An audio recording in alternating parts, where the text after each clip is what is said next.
எனது உயிர்நிமினிய ஆன்மீக தாய்மார்களே, பெரியோர்களே, சுவாமிஜி விவேகானந்தர் வாழ்க்கையில் பல அதிசய நிகழ்வுகளும் ஆச்சரியங்களும் ஏராளம் இருக்கிறது. ஹிந்து மத தர்மம் காத்தவர், இந்திய பண்பாடு ஈடு இணையற்றது என்று உலகறியச் செய்தவர், கூடவே வளர்கிற இளைய தலைமுறையினருக்கும் தேசபக்த ஞானம் வழங்கி விடுதலை வேள்வியிலே ஈடுபட வைத்தவர். அவரது கருத்தும் கவின்மிகு அறிவுரைகளும் எக்காலத்தும் மனித குலத்திற்கு வழிகாட்டுதல் வழங்கக்கூடியவை என்று மூதறிஞர் ராஜாஜி அவர்கள் சுவாமிஜியை பற்றி தெளிவாக எழுதியுள்ளார். விடுதலை பெற்ற இந்தியாவில் மீண்டும் பிறக்கிற வாய்ப்பு எனக்கு கிடைக்குமேயானால் இந்திய தர்ம நெறிகளை இதயத்தில் காக்கவும், இந்து மதம் மாண்புகளை போற்றி உலகுக்கு அருளவும், தெய்வீக ஞானம் வளர்க்கின்ற பிறவி கடமைகளை நிறைவேற்றவும் சுவாமி விவேகானந்தர் போன்ற ஞான சந்நியாசிகளுடைய பாதங்களிலே அமர்ந்து பணிகள் செய்திடுகின்ற பாக்கியத்தையே வாழ்வின் பெரும் பயனாக கருதுவேன் என்றார் போர்க்கள தளபதி நேதாஜி சுபாஷ் சந்திர போஸ். அறநெறி ஞானம் தந்து ஆன்மீக சக்தியின் திறன்களை வளர்த்து தன் மனதை தானே ஆளும் மாண்பினை உலகிற்கு உணர்த்தியவர். துணிவும் தன்னம்பிக்கை இருப்பின் உலகையே உள்ளங்கையிலே நிறுத்துகிற ஆற்றலோடு அனைத்து மத அறிஞர்களையும் ஆச்சரியப்பட வைத்தவர். இந்தியாவிற்கு இந்து மதம் காப்பதற்கும் இறைவனால் அனுப்பப்பட்ட தெய்வீக தூதர் என்று புகழாரம் சூட்டினார் அகிம்சா மேதை மகாத்மா காந்தி. விவேகானந்தர் வாழ்விலும் ஒரு சுவாரஸ்யமான நிகழ்வு நடந்தது. சிந்தையை சிறையிலே அடைத்து சித்தம் செயல்படாத சில நிமிடங்கள் ஒரு முறை அவருக்கு கிடைத்தது. தூய்மைதான் உள்ளத்தின் மேன்மை என உலகு உணரச் செய்தவருக்கு அதற்கும் அப்பால் மனிதகுல வாழ்வும் செயலும் மகா சக்தி தேவியின் அமைப்பே என்பதை அழுத்தமாக மீண்டும் மீண்டும் உணர வைத்த நிகழ்வு ஒன்று நடந்தது. இன்றைய ராஜஸ்தான் ஆரவள்ளி மலையினுடைய அடிவாரத்தில் இருக்கிற செழிப்பான இயற்கை எழில் நிறைந்தது கேத்ரி சமஸ்தானம். வீரம் விளைந்த பூமி, விவசாயம் செழித்த பூமி, விண்ணுயர புகழ் பரவிய பூமி.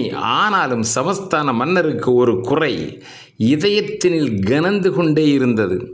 தனக்கு ஒரு ஆண் வாரிசு குழந்தை இல்லையே என்று அவர் ஏங்கி ஏங்கி ஏங்கி தவித்து கொண்டிருந்தார். அவருடைய அதிர்ஷ்டமோ என்னமோ, சுவாமி விவேகானந்தர் அந்த பகுதிக்கு வரவேண்டிய தேவை ஒன்று ஏற்பட்ட பொழுது மகாராஜாவே நேரில் சென்று சுவாமிஜியை தன் இல்லம் அழைத்துச் சென்று மிகுந்த பணிவிடை செய்தார். தனக்குள்ள மனக்குறையும் எடுத்து கூறி தாங்கள் ஆசீர்வதிக்க வேண்டும் என்று அன்போடு கேட்டுக்கொண்டார். சுவாமிஜியும் அவருக்கு ஆசீர்வாதம் வழங்கினார்.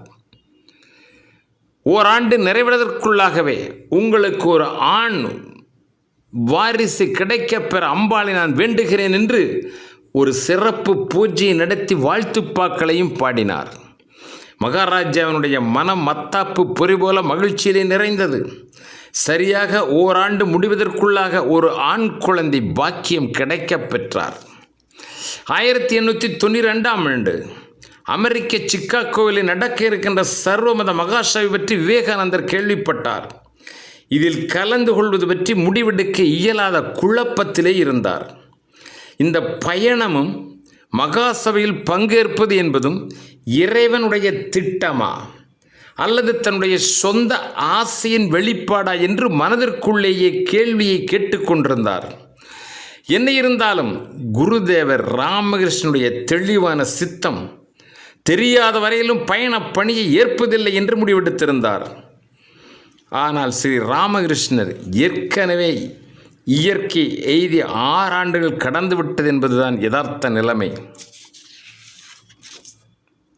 ஆனால் சுவாமிஜியினுடைய கனவிலே ராமகிருஷ்ணர் குருதேவர் தோன்றினார்.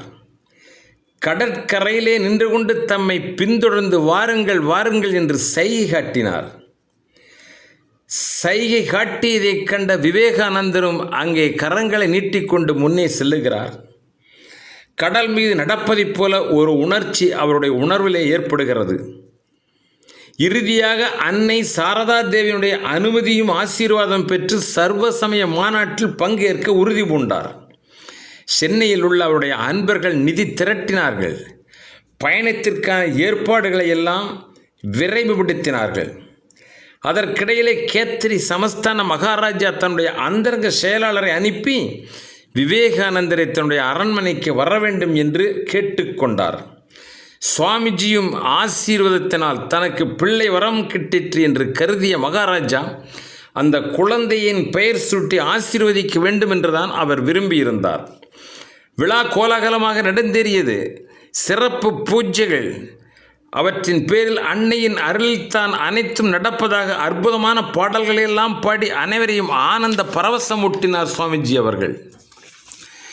இறை பூஜைக்கு பிறகும் இளம் மங்கையர்களுடைய ஆடல் பாடல் நிகழ்ச்சிகள் தொடர்ந்தது.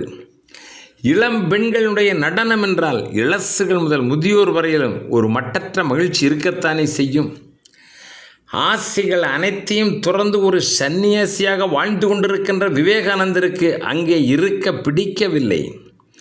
அவரது மனம் முழுவதும் சிக்காகோவில் நடைபெறுகின்ற சர்வமத மாநாடு குறித்த தீவிர சிந்தனையில் மூழ்கி நின்றது. அரண்மனைக்கு வெளியே தோட்டம், புல்வெளியிலே நடந்த விவேகானந்தர் பூக்களினுடைய வாசனை ஒரு பக்கம், மெல்லிய இளம் காற்று மறுபக்கம், சுற்றிலும் உள்ள சூழ்நிலை ஒரு ரம்மியமான காட்சி. இவற்றையெல்லாம் கண்டு ஒரு கணம் கண்களை மூடி தியானத்திலேயே ஆழ்ந்து விட்டார்.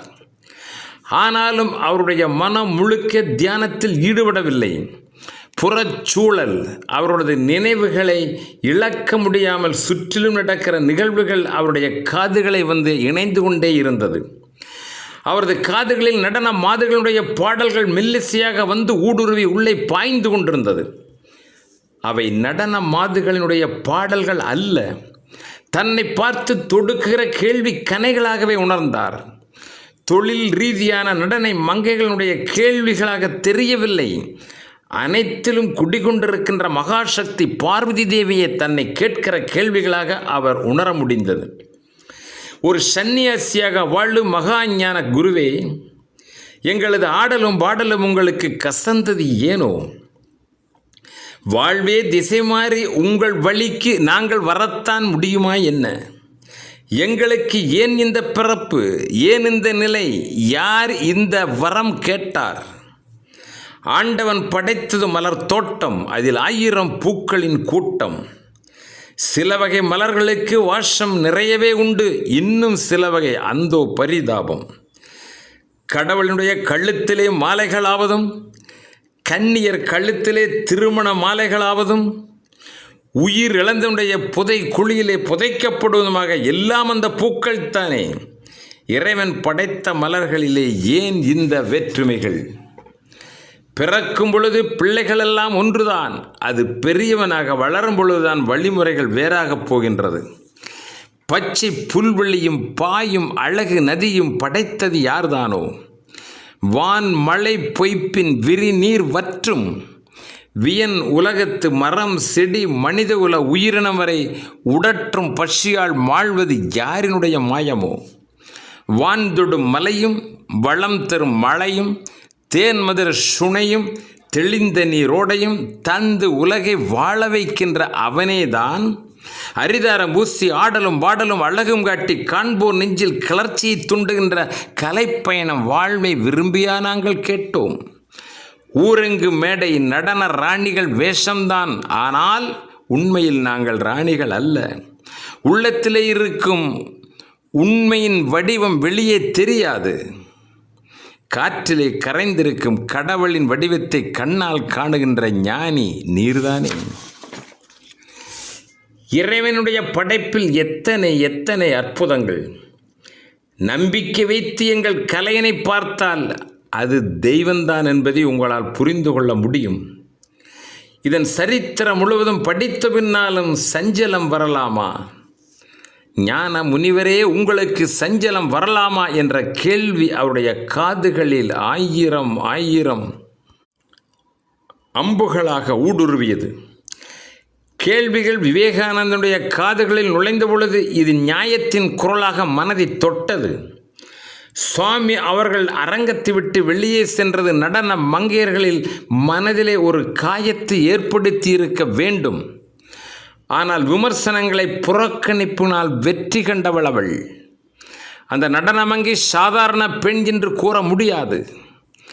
அவர்கள் மீது எத்தனையோ விமர்சனங்கள் வாழ்க்கையில சந்தித்திருப்பார்கள். அத்தனையும் புறக்கணித்துவிட்டு தன் கடமைகளை செய்து தன் பணியிலே வெற்றி கண்டிருக்கிறார்கள்.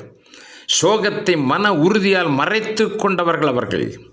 சுவாமியின் மீது கொண்ட கோபத்தை அமைதியால், அறிவார்ந்த கேள்விகளால் வெற்றி கண்டு விட்டார்கள் என்றுதான் சொல்ல வேண்டும். சுவாமியினுடைய மனதில் தான் ஏதோ தவறழைத்து விட்டோம் என்று மின்னல் போல ஒரு கருத்து தோன்றியது. அரண்மனைக்குள் நுழைந்தார். நடன மங்கையர்கள் கலை நிகழ்வுகளை எல்லாம் நிறைவேற்றிவிட்டு அரசனிடமிருந்து பரிசுகளை பெற்று கொண்டிருந்தார்கள். உள்ளே அந்த நுழைந்த சுவாமிஜி, உங்கள் கேள்விகளின் நியாயங்களை ஏற்கிறேன். உங்கள் மனதில் வருத்தம் இருக்குமேயானில் மன்னிப்பும் வேண்டுகிறேன்.